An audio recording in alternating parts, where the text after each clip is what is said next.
Hey everybody, welcome to the Monkey Brothers Nerd Show. Today we'll be discussing everything from our firsts to our worst. First up is going to be the Catwoman, or we'll call it the Catwoman, because it's we don't remember the artist.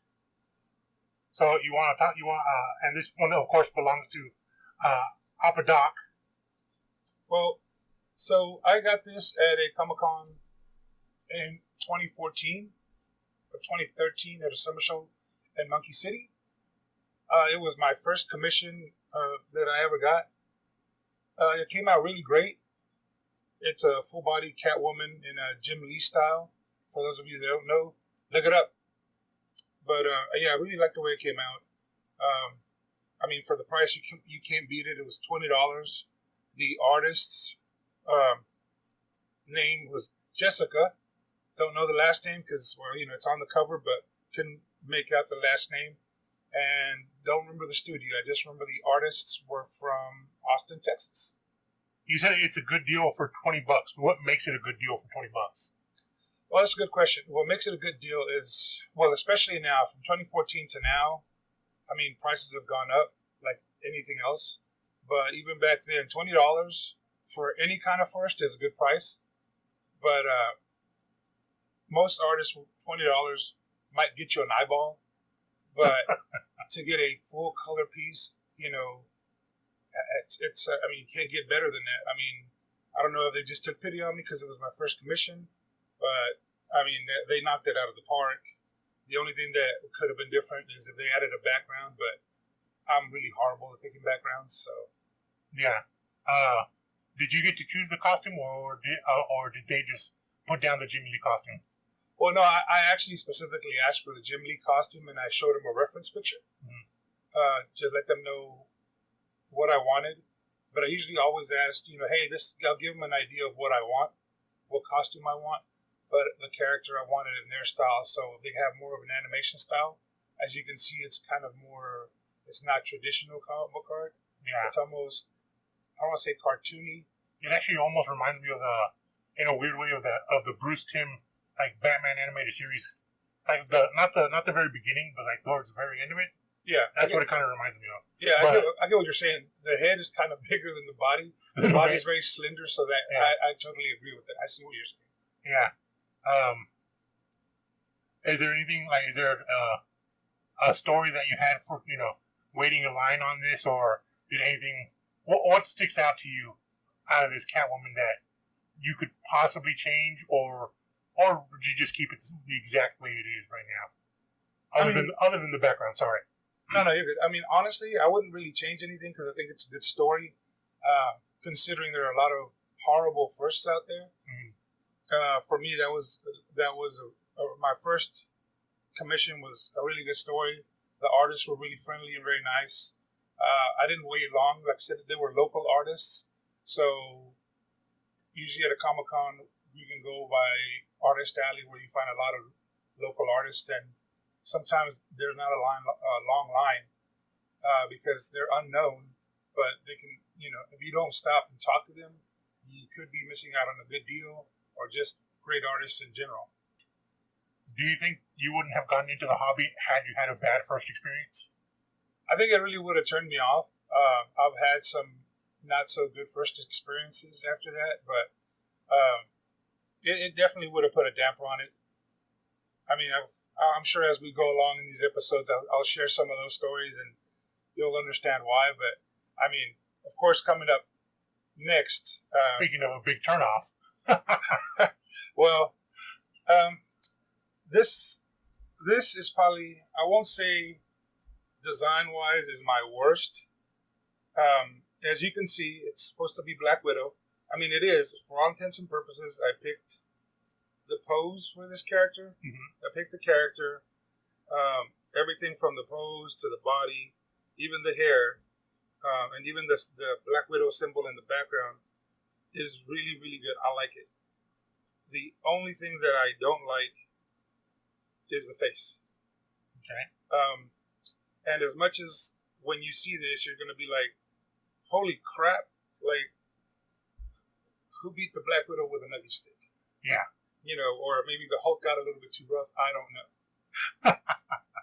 But what you will see, and what I will say is, yes, the face is rough, but I actually don't blame the artist. I did at first because I was just like, what the hell are you thinking?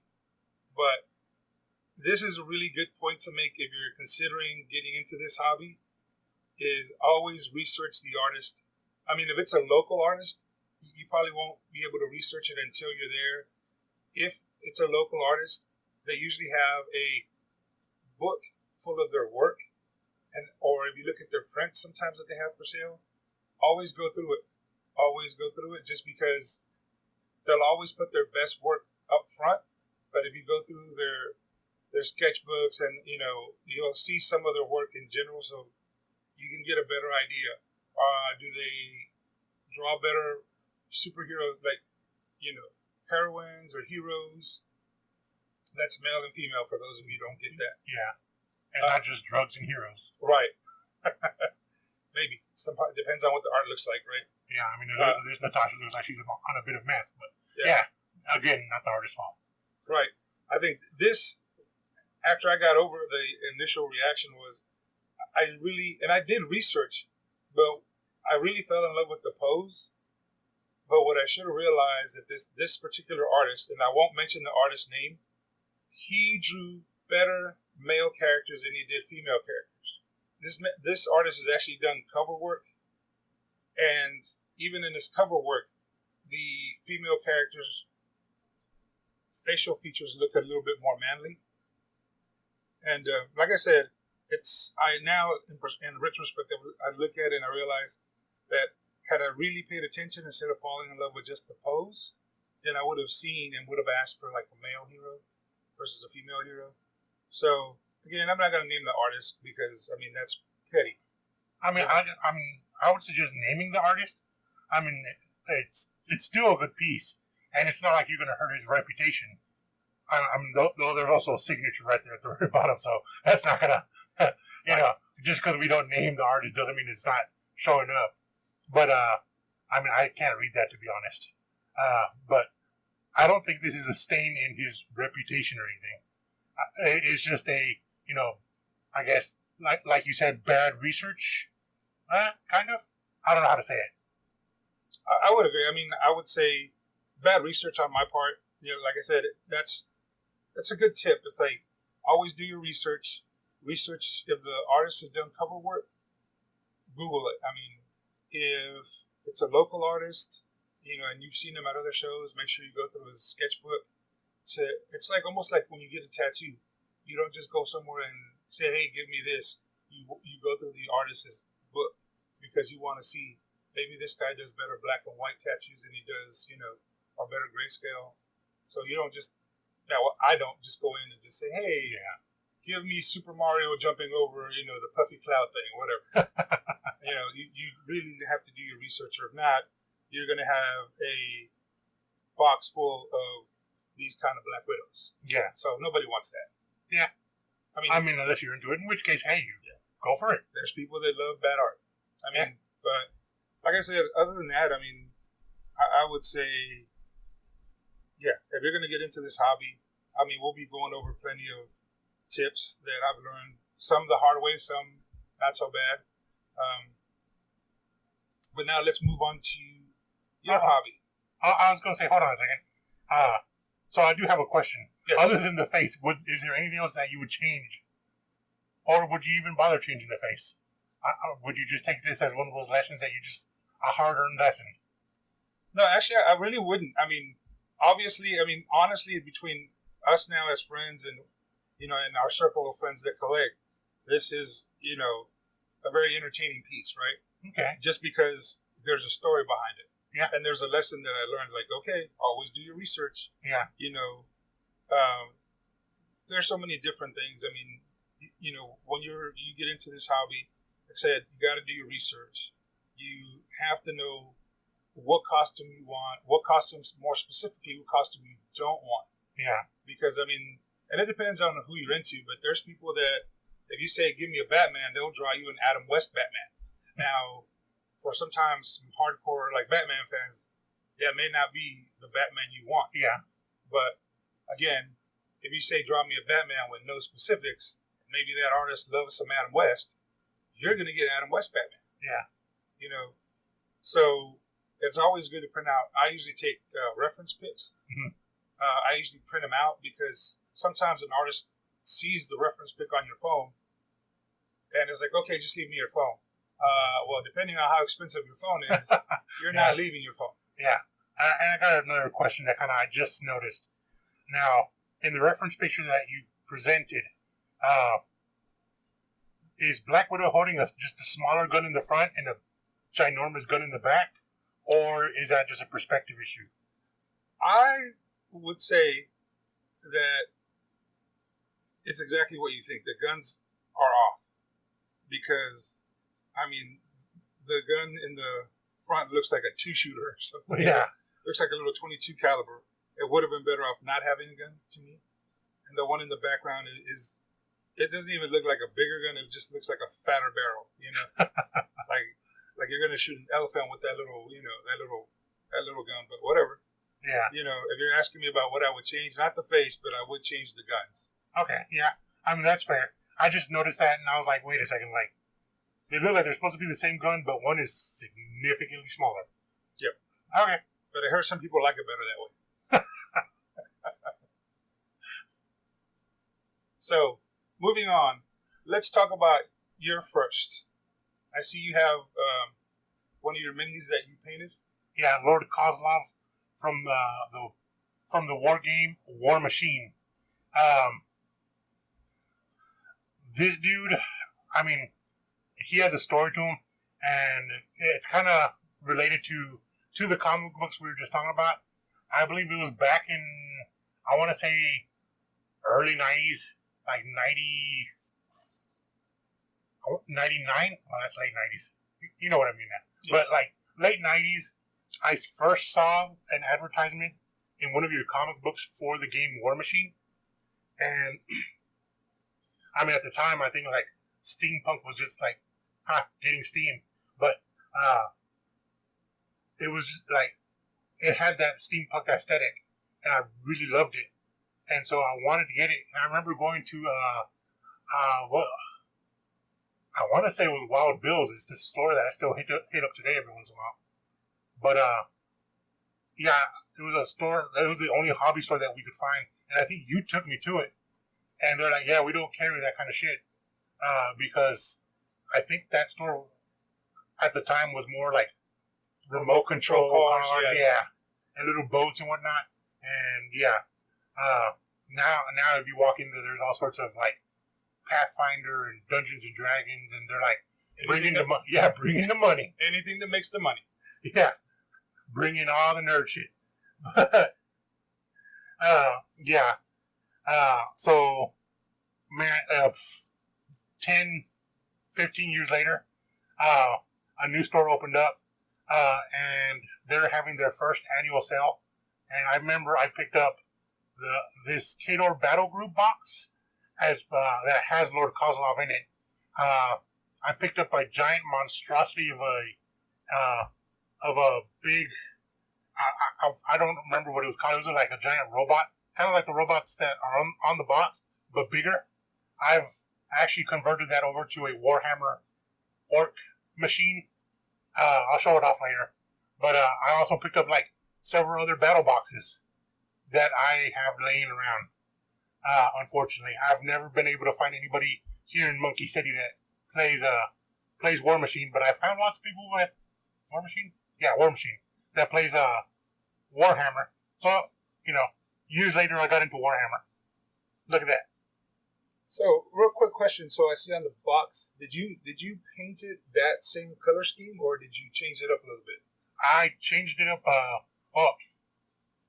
At the time when I first started painting it, I thought like everything had to be like in that kind of like regimented, like this thing is red on the box, it has to be red like on your army. I didn't think about like customizing my own army and whatnot. So I painted it a similar red. Like the red that's on the box is a bit more orangey red. Yeah, I agree. And the red that I chose is a bit more like crimson red. But I changed up several little things here and there, including, I mean, I might as well have given the dude plastic surgery because his face is an abomination. But so he's like your version of Black Widow. Yeah, I mean,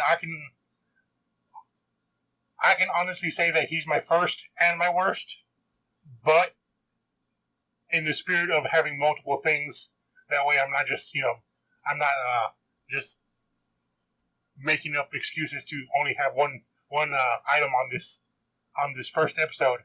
I did bring along two of the things that I consider my worst, and it's this dude right here.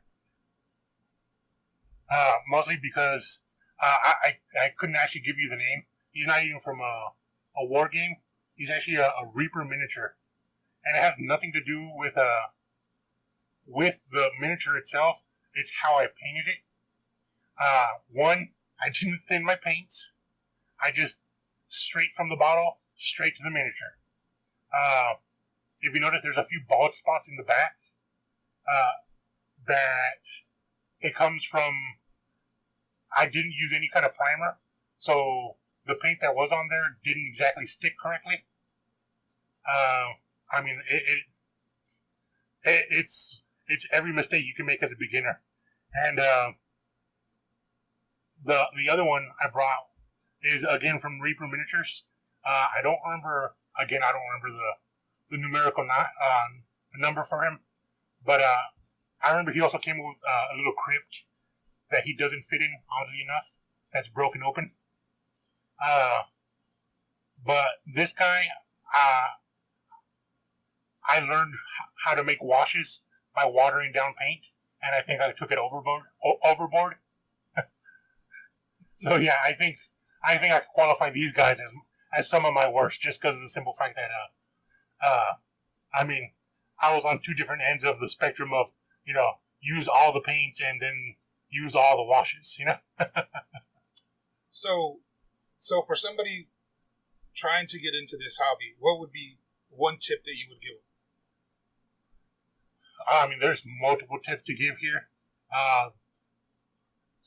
Honestly, the biggest tip is don't go out and spend money on like the highest end brushes, the highest end paints. Start with cheap paints. I started using, I believe it was the Reaper high definition color paints, and they're a good starter line. They come they're supposedly they come pre-watered down so that you don't have to, but I've started watering them down even further because I still feel they're too thick. In terms of brushes, I mean, if you're going to be a professional grade painter, I mean, Sable Hair Kalinsky brushes are the best, but getting into it, go to Walmart, go to Monkey Mart, whatever.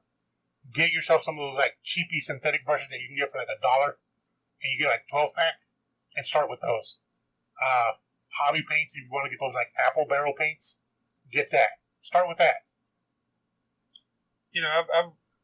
I don't think I've ever had the patience to get into painting minis, but seeing you like work so diligently and maybe not necessarily these examples. Oh yeah.